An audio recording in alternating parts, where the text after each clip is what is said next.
अभी ठीक है, आ गई। चलो बच्चों, अब हमें आगे करना है आज, और क्या करना है,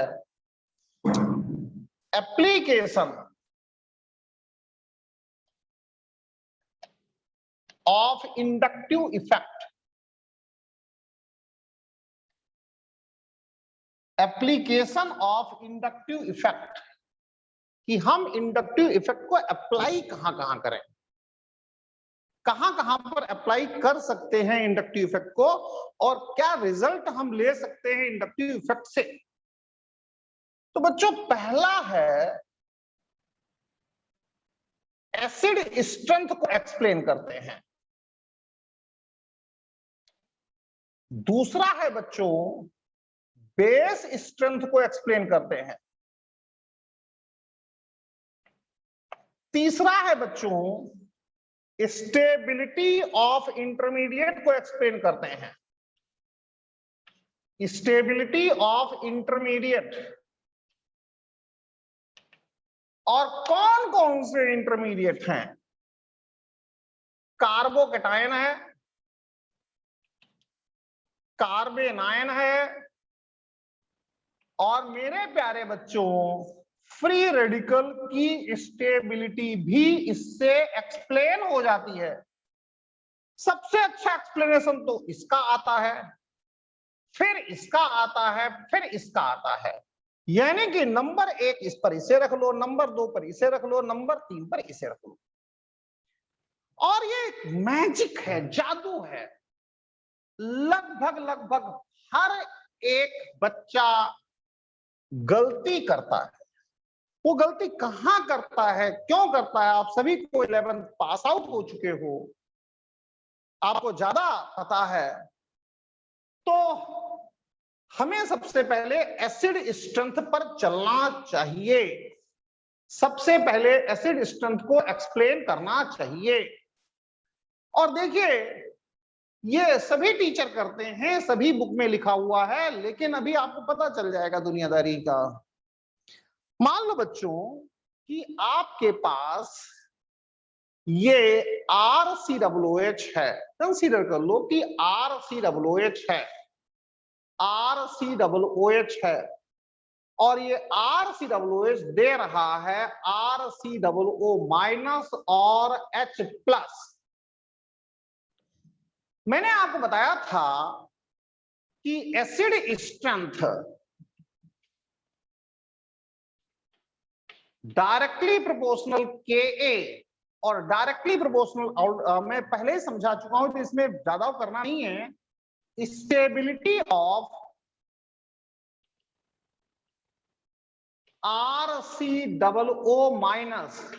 या फिर आप कह सकते हो एनायन, और या फिर कह सकते हो कंजुगेट बेस, ये मैं आप लोगों को समझा चुका हूं, इसमें कुछ भी कहने और करने के लिए नहीं है। तो ठीक है भाई, आपको किसी भी तरह से इस कंजुगेट बेस या RCOO- की स्टेबिलिटी को बढ़ाना है। अगर आप इसकी स्टेबिलिटी को बढ़ाने में कामयाब हो गए तो आपके एसिड की स्ट्रेंथ ज्यादा हो जाएगी, और अगर आप इसकी स्टेबिलिटी को कम करोगे, कुछ ऐसा ग्रुप लगाओगे जो इसकी स्टेबिलिटी को कम करेगा, तो फिर आपके एसिड की स्ट्रेंथ कम हो जाएगी। ठीक है बच्चों, हम लेते हैं क्या भला, निगेटिव आई ग्रुप्स लेते हैं, और निगेटिव आई ग्रुप्स को हम यहां पर लगाते हैं। मान लो हमने लिया यहां पर R, और इससे पहले हमने लगा लिया या निगेटिव आई लगा लिया, चलो ले लो यार, क्या फर्क पड़ता है। यहां पर COO- लगा, और ये आपके पास निगेटिव आई, और यहां पर COO- लगा लो। ऐसा कर लो, ये इलेक्ट्रॉन विड्रॉइंग ग्रुप है, यानी कि ये negative inductive effect showing group है। ये negative inductive effect showing group electrons को अपनी ओर खींच लेगा। जब ये इलेक्ट्रॉन्स को अपनी ओर खींच लेगा तो यहां पर इलेक्ट्रॉन डेंसिटी घटने लग जाएगी, तो यानी कि negative I decreases electron density on, इसे बच्चों रेफरेंस कहो। ये रेफरेंस पर, क्योंकि इतना पार्ट है ना, ये यही तो देखना है आपको।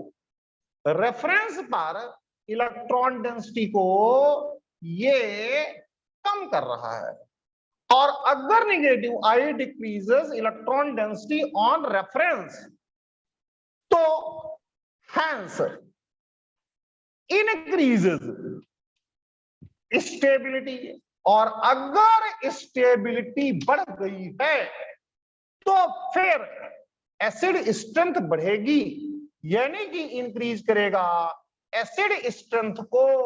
इसका मतलब है बच्चों कि acid strength negative I power के डायरेक्टली प्रोपोर्शनल हो गई। इसका मतलब है बच्चों कि जो एसिड स्ट्रेंथ है, एसिड स्ट्रेंथ ये आपकी निगेटिव आई पावर के डायरेक्टली प्रोपोर्शनल हो गई। जितना ज्यादा पावरफुल निगेटिव आई, उतनी ही ज्यादा एसिड स्ट्रेंथ। जितना ज्यादा पावरफुल निगेटिव आई, उतनी ही ज्यादा एसिड स्ट्रेंथ। तो acid strength directly proportional negative I power के हो गई। अब प्यारे बच्चों आगे की तरफ जरा ध्यान करो। आपको अब मैं पॉजिटिव आई ग्रुप लगा करके दे रहा हूं, पॉजिटिव आई ग्रुप। तीसरे पॉइंट पर हम पॉजिटिव आई ग्रुप लगा करके चलते हैं। यहां पर पॉजिटिव आई ग्रुप लगा लिया। पॉजिटिव आई ग्रुप क्या करेगा, वो इलेक्ट्रॉन्स को धक्का दे करके यहां पर लाएगा। तो पॉजिटिव आई ग्रुप इनक्रीजेस, यहां पर आएगा increases electron density on reference, hence decreases stability, और डिक्रीज होगी अगर स्टेबिलिटी तो डिक्रीज होगी एसिड स्ट्रेंथ।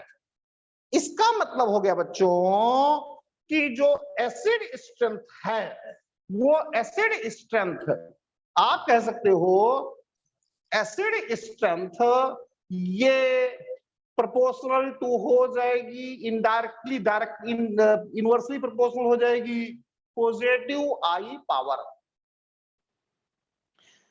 प्यारे बच्चों ये तीन चीज है, इसमें कोई कंफ्यूज नहीं होता भाई, सब खुश रहते हैं, कोई बच्चा कंफ्यूज नहीं होता। मेरे अच्छी तरह से लोगों ने हो सकता है आपको एक्सप्लेन किया हो, और हो सकता है एक्सप्लेन करने वाले मिले, मैं हो सकता है उनके सामने कहीं ना टिकूं, लेकिन बच्चों क्या ये आपके कंपटीशन को पास करवाएगा? नहीं। मैं छोटे छोटे क्वेश्चन करवा करके भी भरमार कर सकता हूं आपके सामने, 2 4 5 7 देखो मैं करवा भी देता हूं, फिर आपको फंसाऊंगा, फिर आपको परेशान करूंगा। पहले क्वेश्चन जो एक घटिया किस्म के क्वेश्चन से करवा देता हूं, अभी देखो फिर परेशान करूंगा आपको। देखिए मैं करवा रहा हूं, आप लोग खुश हो जाओगे, अभी इतने खुश हो गए कि बिल्कुल ताली बजाओगे। यहां पर CH2 COOH ले लेते हैं, यहां पर NO2 ले लेते हैं, यहां पर CH2 ले लेते हैं, यहां पर COOH ले लेते हैं, यहां पर NH3+ ले लेते हैं। देखो बच्चों कितना मजा आएगा आपको। तो आप देखो मैंने तो रूल लिखवाया था कि किसी भी पॉजिटिव की इलेक्ट्रॉन खींचने की ताकत किसी भी न्यूट्रल से ज्यादा होगी, तो ये न्यूट्रल है और ये कैटायन है, तो इसकी इलेक्ट्रॉन को खींचने की ताकत ज्यादा है, तो इसकी एसिड स्ट्रेंथ ज्यादा है। ये एग्जांपल नंबर 1 पूरा हो गया। एग्जांपल नंबर 2 पर चलते हैं। यहां पर CH2 ले लेते हैं, यहां COOH ले लेते हैं, यहां पर F ले लेते हैं, यहां पर CH2 ले लेते हैं, यहां पर Cl लेते हैं, यहां पर COOH ले लेते हैं, यहां पर CH2 ले लेते हैं, यहाँ Br ले लेते हैं, यहाँ COOH ले लेते हैं, कर लो यार। तो फ्लोरीन की इलेक्ट्रॉन को खींचने की ताकत ज्यादा होती है, क्लोरीन की कम होती है, ब्रोमीन की उससे कम होती है। कर लो भाई। ये अगला एसिड स्ट्रेंथ का ऑर्डर आ गया। और भी 10-15 क्वेश्चन कर लेते हैं, क्या फर्क पड़ता है। चलो 1-2 क्वेश्चन और करते हैं आपके लिए।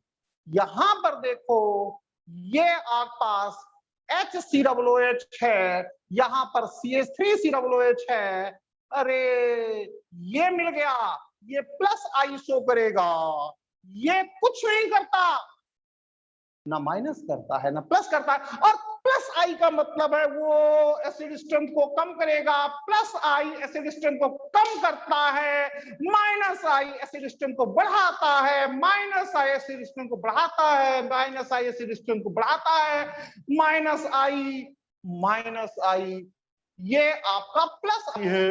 एक आधा एग्जांपल और ले लेते हैं। यहां पर CH3CH2COOH ले लेते हैं, इसकी प्लस आई पावर ज्यादा है, किससे ज्यादा है, CH3COOH से ज्यादा है। तो जब इसकी प्लस आई पावर ज्यादा है तो प्लस आई हमेशा एसिड स्ट्रेंथ को खत्म करता है। ये हो गया। मैं रात भर 15 दिन तक क्वेश्चन लिखता रहूंगा, होते रहेंगे, लेकिन क्या ये क्वेश्चन आते हैं एग्जाम में? क्या यही क्वेश्चन करने के लिए आप मेरे पास आए हो? मत आओ, किसी और से पढ़ो अगर यही क्वेश्चन करना है तो। मत आओ भाई। अब देखो, अब देखो आगे कहानी।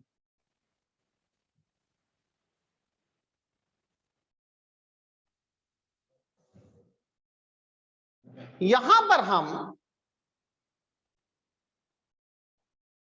CH3 CH F लेते हैं, CH2 COOH लेते हैं, यहां पर CH3 CH2 CH Br लेते हैं, यहां पर COOH लेते हैं।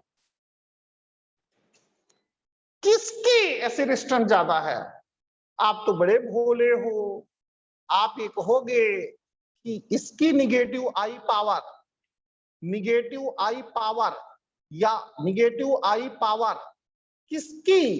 अरे निगेटिव आई पावर फ्लोरीन, फिर क्लोरीन, फिर ब्रोमीन, फिर आयोडीन। आप तो कहोगे यार कि फ्लोरीन की तो ब्रोमीन से बहुत ही ज्यादा है, इसीलिए ये आंसर आएगा। लेकिन ये आंसर 100% गलत है, रॉन्ग आंसर है, रॉन्ग आंसर है जी। कर लो, आगे चलते हैं, आगे चलते हैं। CH3 CH, यहां पर F लगा दो, यहां पर COOH CH2 लगा दो, यहां पर COOH लगा दो, यहां पर CH3 लगा दो, यहां पर CH लगा दो, यहां पर I लगा दो, यहां पर I लगा दो, यहां पर CH2 लगा दो, यहां पर COOH लगा दो। आप कहोगे कि निगेटिव आई ऑर्डर, आप क्या कहोगे? बड़ी बड़ी बातें बनाओगे। ये F है, फिर यहां पर Cl है, फिर यहां पर Br है, ये फिर यहां पर I है, तो इसीलिए इसकी ज्यादा इसकी कम। अरे भाई ये 100% रॉन्ग है, गलत है, ये 100% गलत है। अभी और कराता हूं मैं, आपकी गलतियां बताऊंगा, टेंशन क्यों ले रहे हो? पहले गलतियां बता दो, सारे टीका भाग में बताऊंगा। और लिख लेते हैं, 50 क्वेश्चन लिख लेते हैं, सब गलत करोगे आप लोग। तो बच्चों ये मिस्टेक्स हर बच्चा करता है, फिर टीचर क्या करता है, उसे रटे होते हैं। मुझे तो 30 साल पढ़ाते हो गया, मुझे तो रटा हुआ है। तो कैसे इस समस्या से छुटकारा पाओ? टाइम बहुत हो गया है आज, तो इसको कल बताऊंगा, आज से आप लोग अच्छी तरीके से कर सकें। Thank you very much, thanks a lot for today's session, thank you.